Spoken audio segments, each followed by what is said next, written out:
First connect the breaker, then connect the inverter. During the wiring process, keep the breaker off.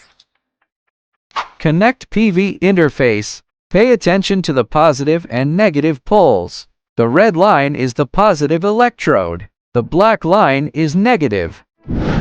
First connect the breaker, then connect the inverter. During the wiring process, keep the breaker off. Connect load interface. Connect each wire in sequence.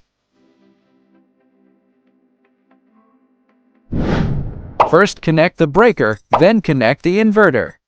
During the wiring process, keep the breaker off. Connect grid interface. Connect each wire in sequence.